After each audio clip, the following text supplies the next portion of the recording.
Reil, la parole est à Madame Morel pour 2 minutes.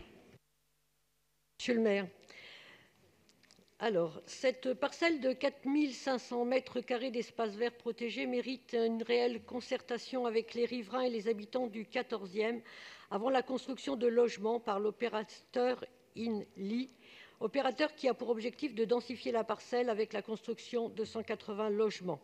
La maire du 14e a donné un avis négatif au permis de démolir des bâtiments historiques sur le site exceptionnel. Tout d'abord, le groupe écologiste s'interroge si le droit de préemption par la ville a été envisagé sur ce site. Nous demandons la conservation et la réhabilitation des bâtiments existants pour maintenir la surface de plancher actuelle. Nous demandons l'arrêt du projet immobilier actuel afin qu'une véritable concertation puisse ouvrir la réflexion sur le devenir de ce site patrimonial et culturel. Nous voulons également qu'une réflexion sur le devenir des espaces verts soit engagée pour que les habitants puissent s'approprier, sous forme de création de jardins partagés, les nouveaux espaces de nature. Ces activités sont très attendues dans ce quartier déjà très dense. Je vous remercie. Merci Madame Morel. J'avais une prise de parole du groupe 100% Paris. Monsieur Bournazel n'est pas là, mais est-ce que quelqu'un... Madame Gallois, pardon. Il s'agit de défendre un vœu, pas d'une prise de parole, mais j'imagine. 108, tout à fait, Madame Gallois. Voilà, mais écoutez, nous sommes d'accord avec ce qui vient d'être dit par le groupe des écologistes, et nos vœux devraient faire l'unanimité, parce qu'il s'agit de préserver un site remarquable de 10 000 m² qui est protégé par le PLU, où sont plantés des arbres centenaires, où est dressée une charmante petite... chapelle de style néo-gothique, et ce sont des lieux de respiration, de calme, ces lieux qui font que Paris est Paris, avec tout son charme, et ces lieux que tout le monde veut préserver quand on habite à côté, et même quand on n'habite pas à côté, parce que ce sont des endroits qui doivent rester tels qu'ils sont, ou qui ne doivent pas être construits sous peine de tomber dans une fièvre hyper-densificatrice et bétonisatrice. Donc, ce que nous vous demandons par ce vœu, c'est de vous opposer au permis de construire à ce projet de promotion immobilière, et que vous refusiez que tout permis de construire se traduise par une densification de cet espace remarquable. Je vous remercie. Merci Madame Gallois. La parole est à Monsieur Azière pour la présentation du vœu 109.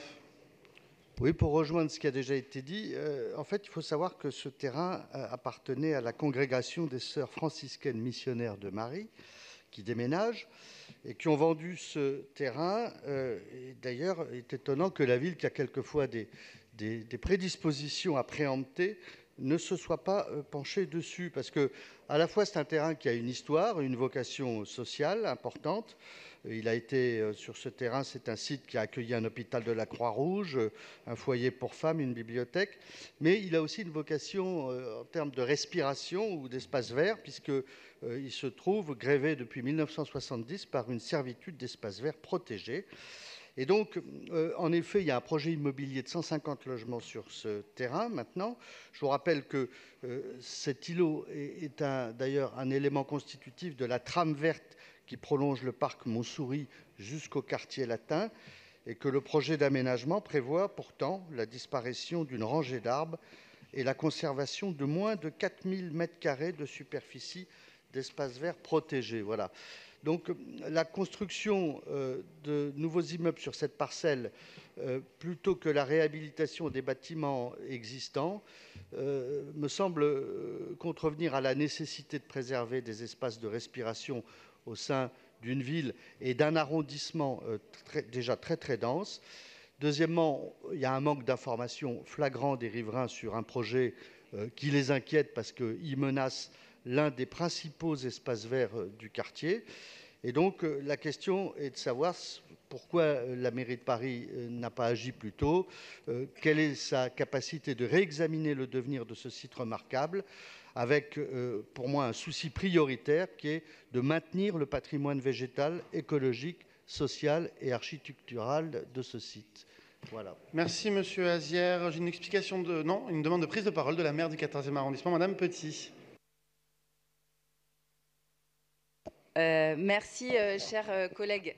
Dans le 14e arrondissement, parce que mes collègues Éric Azière ou peu importe, mais n'ont toujours pas compris que nous avions une méthode qui était très claire, c'est qu'à partir du moment où nous avions connaissance d'un projet privé de vente et aussi d'un projet immobilier, eh bien nous le partagions avec les habitants du 14e arrondissement, bien en amont de l'introduction d'un permis de construire. Et sur ce projet dit Village Reille, notre méthode a été la même. Voilà. Et nous avons organisé, à partir du moment où la congrégation nous avait fait part de son souhait de vendre et de céder cette parcelle, nous avions très explicitement dit à la congrégation et aux futurs propriétaires que lorsque nous sommes informés de ce projet, eh bien, nous le partageons avec les habitants. Vous auriez dû venir, c'est pour ça que quand vous dites qu'il y a un manque d'information, c'est absolument faux, puisque nous avions organisé une réunion publique où plus de 150 personnes étaient venues et avaient participé, et nous avions demandé à INLI, qui s'est porté acquéreur de cette parcelle auprès de la congrégation, d'organiser des ateliers d'urbanisme. Et nous avons organisé 4 ateliers d'urbanisme à la mairie du 14e arrondissement. Et je peux vous dire que les habitants sont beaucoup plus en avance sur vous et ne partagent pas d'ailleurs les mêmes avis sur la densité. Les habitants ont pu travailler sur ce qu'était la densité ici, sur ce qu'était la notion d'espace vert protégé. Et justement, le plan local d'urbanisme et ces protections qui sont sur cette parcelle nous ont permis d'avancer sur un certain nombre de questions qui sont beaucoup plus partagées que ce que vous voulez bien dire. Et j'ai toujours dit, et à la congrégation, et au futur maintenant propriétaire qui est INLI, qui est du logement intermédiaire d'ailleurs, hein, je voulais vous le dire parce que vous êtes souvent toujours en train de dire qu'on ne fait jamais de logement intermédiaire, mais là pour le coup la congrégation avait porté son choix sur un opérateur du logement intermédiaire. Les habitants ne sont pas opposés à toute construction, ça n'est pas vrai. En tout cas, c'est ce qui a été dit et c'est ce que je viens d'entendre. C'est pour cela que ces protections et que nous aussi, la priorité par rapport à l'évolution possible ou pas de cette parcelle, c'est la protection, la préservation et le développement de l'espace vert protégé. C'est aussi d'ailleurs de demander aux futurs propriétaires, aux propriétaires actuels INLI, eh bien que cet espace vert garde aussi un aspect public d'ailleurs et d'accessibilité au public. Donc, c'est pour cela que dès le mois d'octobre, j'ai rendu un avis défavorable sur le permis de démolir, d'abord, qui était une des meilleures garanties pour préserver l'avenir de ce site, et que la semaine dernière, lorsque mon avis a été sollicité en tant que maire, j'ai rendu un avis défavorable aussi sur le permis de construire. Et que tout ceci avait été clairement dit et aux habitants, et à la congrégation, et à INLI depuis le mois de juillet dernier. Merci Madame la maire. Pour répondre aux vœux 107, 108 et 109 et présenter le vœu 109 bis de l'exécutif, la parole est à Monsieur Missica. Oui, mes chers collègues, au-delà des nuances des uns et des autres, nous partageons, je crois, la volonté de préserver l'île Oreille, et c'est pourquoi je vais vous proposer de retirer vos 3 vœux et de voter ce vœu de l'exécutif. Ça fait déjà, effectivement, la maire du 14e l'a dit, 9 mois qu'elle a lancé une concertation sur le site, qu'elle a porté les demandes des habitants auprès du porteur du projet INLI. Le constat, nous le partageons tous. Le projet tel qu'il a été déposé est encore beaucoup trop dense, ce que nous ne cessons de répéter à INLI. Et c'est la raison pour laquelle la maire du 14e a émis un avis défavorable au permis de construire. Ce cas de figure, nous le connaissons bien, et d'ailleurs, je ne sais pas trop comment est-ce qu'on pourrait le traiter dans l'avenir, parce qu'il est quand même assez accablant. C'est la vente aux enchères d'un patrimoine par une congrégation, c'est l'achat par un porteur privé sur la base d'un calcul de densité maximale, et ce sont les moyens limités de la ville pour amender le projet. Nous essayons dans toute la... Pardon ?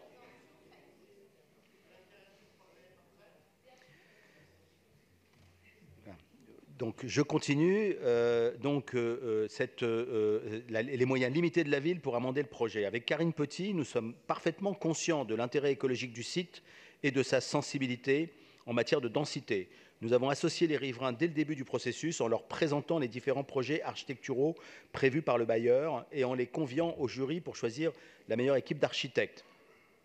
Nous avons réussi à imposer à cette étape le choix d'un projet qui était entièrement en structure bois, qui conservait le plus possible les bâtiments existants et qui agrandissait l'espace vert protégé, ce qui n'était pas acquis auprès d'Inly au départ. Sur la base de ce projet, nous avons demandé, et nous demandons toujours, une diminution de la densité et une meilleure conservation des espaces verts, ce à quoi Inly a répondu pour l'instant par une suppression d'étages. Aujourd'hui, nous devons porter collectivement cette demande de baisse de densité pour aboutir à un projet qui convienne aux riverains et qui protège plus de pleine terre et qui permette également un accès au jardin.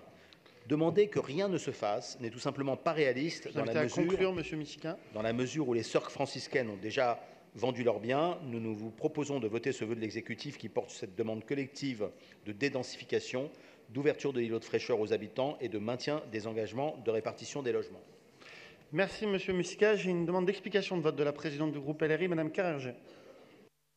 Je vous remercie. Au nom d'Éric Casière et moi-même, nous voulons vous dire que nous allons maintenir notre vœu. Un préalable, le vœu de l'exécutif, il est habile. Le nôtre, il est protecteur. Quant à l'intervention de la maire du 14e, permettez-moi de la trouver rudement gonflée. Je ne méconnais pas le fait que des réunions se sont tenues dans le 14e à ce sujet. Vous ne pouvez pas méconnaître, à l'inverse, que la concertation n'a pas abouti à ce que vous dites. Il n'y a pas d'accord des riverains ni sur la densification de l'espace, ni sur le fait que l'on construise sur cet espace vert. Il n'y a pas d'accord pour construire sur cet espace vert. Et d'ailleurs, si cette concertation avait réussi à parvenir à des résultats aussi extraordinaires, on n'aurait pas désormais la constitution d'une association, on n'aurait pas une pétition sur change.org où 2200 personnes du quartier partagent le même sentiment que vous.